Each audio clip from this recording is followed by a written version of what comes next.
Hey, what's going on, folks? Welcome back to the Real Legend of Gaming, where you can get your reviews and guides for your favorite games. Now, folks, we are back with Clash Royale. There's tons of Clash Royale hype this week because the CRL North American League has officially started. So the introduction to Clash Royale and esports inside the United States is officially here. All right, so folks, today we're going to review a couple of things that took place in CRL and ways for you guys to keep update with what's going on. And we're going to go over a new deck that we created with some inspiration from one of my buddies on YouTube. So let's get into this, folks.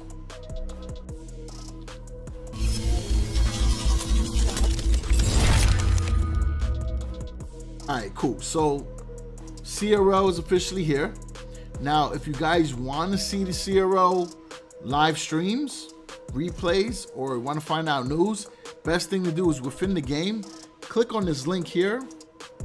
And it's going to take you over to the Clash Royale Twitter page, in which you can follow Clash Royale Esports, myself, and the big brother Clash with Ash, right? And on that link itself, you also will see the YouTube channel, which you can go there, turn on the notifications so that you can be able to catch the live stream. Now, the biggest thing that everybody's been talking about is favorite moments from CRL. Like Ash, my favorite moment is Razor. I mean, he dominated. He was definitely an underdog and really came in strong and got complexity that win on week 1. Now, if you also want to see an interview with Razor and a breakdown of his deck, CWA dropped the video today, so be sure to check that out. And also check out this additional video in which Clash with Ash breaks down 5 cards that were underleveled, but that are still powerful inside the ladder. Because that video is actually what inspired part of my deck today. Okay, so in that video, Ash referenced 2 cards that are powerful regardless of how strong they might be as far as levels, right? So I took those 2 cards, being the Tornado and the Tombstone, and I combined it with a few of my favorite cards, right? And obviously it's my 3 max cards, right? I only have 3 max cards. I just recently maxed out the Baby Dragon. I mean, if you guys follow me on Instagram and Twitter, then you guys saw me talk about that. So we got a Max Knight, Max Baby Dragon, Max Musketeer. I added in the Mega Minion because I just feel like the Mega Minion is just so awesome. Even after being nerfed, it just fits so well in every deck. 3 Elixir, counters ground, counters air. Just an awesome card, and it's kind of a little tank, right, for the miner. Then you got my favorite legendary card, which is the Miner. Miner control is just awesome, right? You need that chip damage. And then you also need your log because you got to be able to counter against the Princess, the Rascals, Archers, Goblin Gangs, Skarmies. The list goes on, right? Now, in my last video, some people wanted to see some replays from ladder. So that's no problem for me to do. I haven't played ladder in a while, so this was actually cool because I kind of, without realizing, started pushing again. I haven't really played since the trophies reset. But this deck here was pretty solid. It was able to get me through, won a lot of games. But what I liked about it the most is that it was able to counter many powerful decks. I mean, we went up against a Golem deck. We went up against a pretty OP Sparky Giant deck. And there was others in between. So I chose replays where I'm going against decks that have max level cards as well. All right, so let's check those out, folks. All right, so here we go. First replay is against USA from Texas Finest. And this replay here was against a Balloon Mortar deck. So we drop our Mega Minion behind the King's Tower, you know, just like any other play that we normally do. And really the rationale behind this deck is that either the Baby Dragon, the Knight, or the Mega Minion will kind of be like a tank for the Musketeer or the Miner to do chip damage on the tower.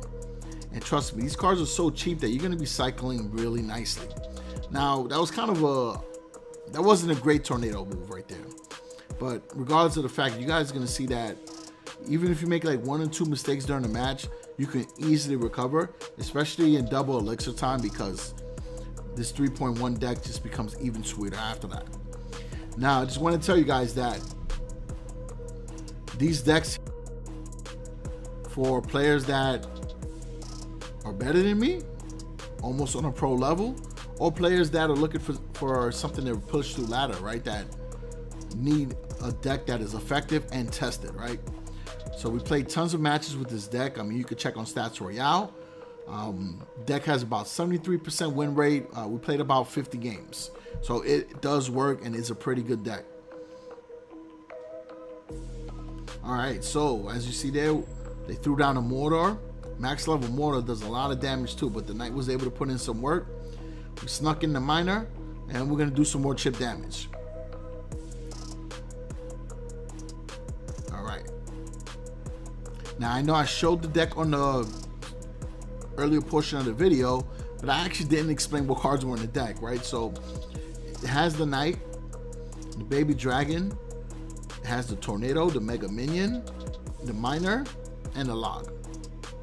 And right there, you know, the Tombstone pulls the balloon away. So you have that advantage where you can pull flying troops away from the tower. So you have your one building. You have tons of air support with the Baby Dragon and the Mega Minion. Then you got the Musketeer as well. And then you have a lot of cards that can counter against ground. Now what's great about the Tombstone is those skeletons help you tremendously against tanks. And again, you have your own tanks that will allow you to push up as much as you want and chip in with the Miner. So see here, even with that max level Tesla, we're able to move up and secure this win, right? And defend at the same time, right? Because we're not losing a lot of damage to our tower. And again, we'll sneak in the Miner for chip damage. And we'll follow up with the Baby Dragon for that final victory. All right, so here goes the next replay against Ranger. And this is against a pretty sick Sparky deck, right? Because this deck was non-stop as far as heavy hitters, right? It had Sparky, it had Minion Horde, it had Elite Barbarian. So like every time I had an opportunity to push, I had to quickly remind myself that I had to be on defense as much as possible because there were so many cards that can easily take down the tower. So right there, we used the Tornado, and with the Mega Minion and the Baby Dragon, we're able to take out a Minion Horde and a Sparky. So at that point, we can throw in our Miner and use the Mega Minion to do a little bit of chip damage. So now they'll bring out the Elite Barbarians. We'll use the Tombstone, which normally is sufficient enough to take it out, but because we were going against max Elite Barbarians, I used the Knight as well, which makes it even elixir trade, and that's okay.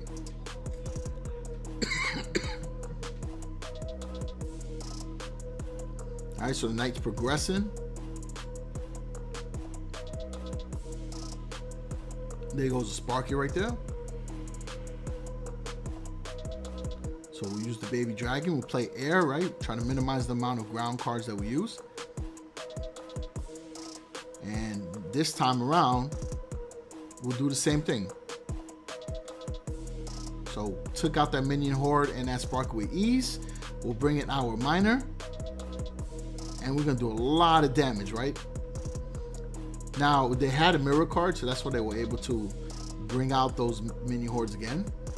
So we'll use our Musketeer, which will take out the Minion Hordes, and then do some damage to their Miner. And now we got ourselves a little push again because we have the Knight and the Musketeer pushing up the tower.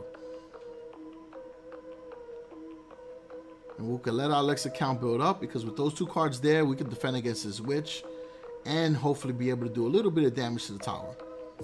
Which, look, bang. Now they bring out the Elite Barbarian. We'll use the Tombstone. This time we'll pull it a little bit further from the tower. That way we do a complete split of Elite Barbs. And we're going to use the Miner to do some chip damage against that last Barbarian.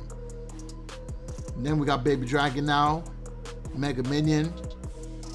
Same thing. Tornado everything in. And we do massive damage. So for the majority of the match, we made sure that Sparky did not get any hits in on our tower, and definitely we didn't let it cross the bridge. And right there, we pretty much secured our win, so we just got to defend. Because remember, max E barbs can definitely take a tower out. So Tombstone Knight, bring in the Mega Minion to take out that Miner, and we're pretty much good from there, folks. So we're going to wrap this match up. We got 1 second left, and there we go. All right. This last replay is against Epic Sander.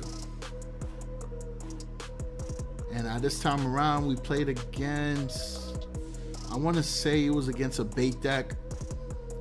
Log, Zap Bait. more of a log bait, right? Because it had Skarmy, it had a princess, and I believe it had a prince. So right there, we got the miner and the baby dragon on the right hand side.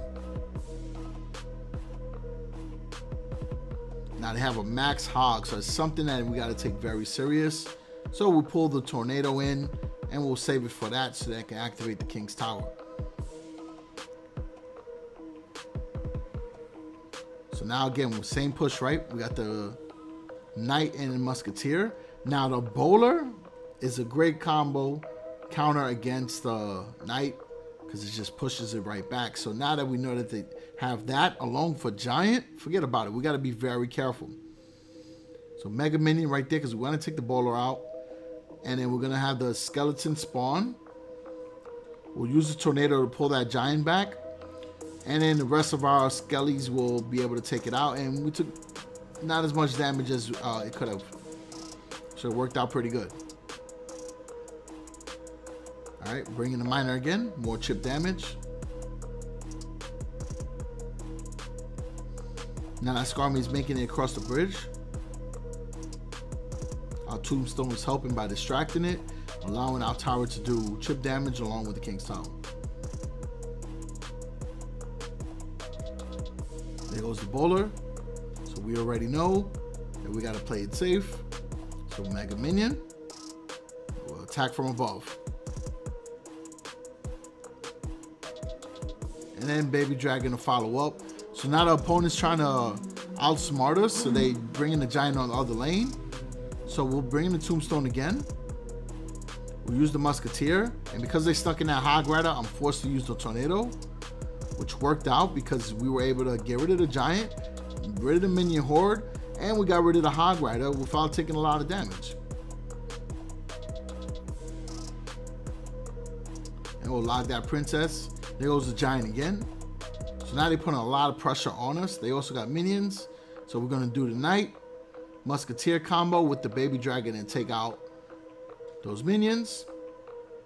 And kind of an epic fail on that tornado right there. So the hog was able to do massive damage to that tower. Look at that. Brought it down to 72. So we just clutched it right there. We got our tower. They got the other right, 72. You kind of expect that. So we also gave them an opportunity to do so and focus on the left lane. Now they're bringing the giant from the side, which is intense, right? Because it's a max giant. We'll use our musketeer combined with the mega minion while the baby dragon was doing some splash damage. We'll bring down our tornado. Actually, my apologies, Tombstone. Now we got two knights and a mega minion going with the musketeer still being tanked. So the musketeer is pushing up. We've got a baby dragon there tanking as well. And we got the victory. So as you see there, even against a deck that counters, we're able to keep pushing, defend, push, and eventually overwhelm. All right, folks, so that's pretty much the video. As you can see on the screen, this is the deck that we used. Big fan of it right now. I'm personally using it in the ladder still, and it is still working wonders. So again, folks, appreciate all the support. We have been doing a lot of things behind the scenes for the channel. We've been testing out some new games as well. We did some alpha tests, and we got some exciting games coming to the channel. And also some good news. Arena of Valor for the Nintendo Switch is releasing in September. And with my next announcement, we should be able to tie in the two together. So I will be officially streaming again on YouTube and Twitch. I was previously streaming on another site and pretty much finished that venue right there. We were able to help start up a brand new site for streaming. But now I should return, right? Because this is really where my passion was at, was building up this YouTube channel. And again, I want to connect with you guys on a daily basis, right? So with that in mind, for September, we will be streaming a combination of Arena of Valor on Switch and also Spider-Man. We'll do the campaign and we'll also do some guides, all right? So other than that, folks, I always appreciate the support. You guys have been awesome. Thanks for everything. If it's your first time checking me out and you're up to this point of the video, then definitely hit the subscribe button, tap the bell for notifications, and enjoy the ride. All right, so peace out, folks.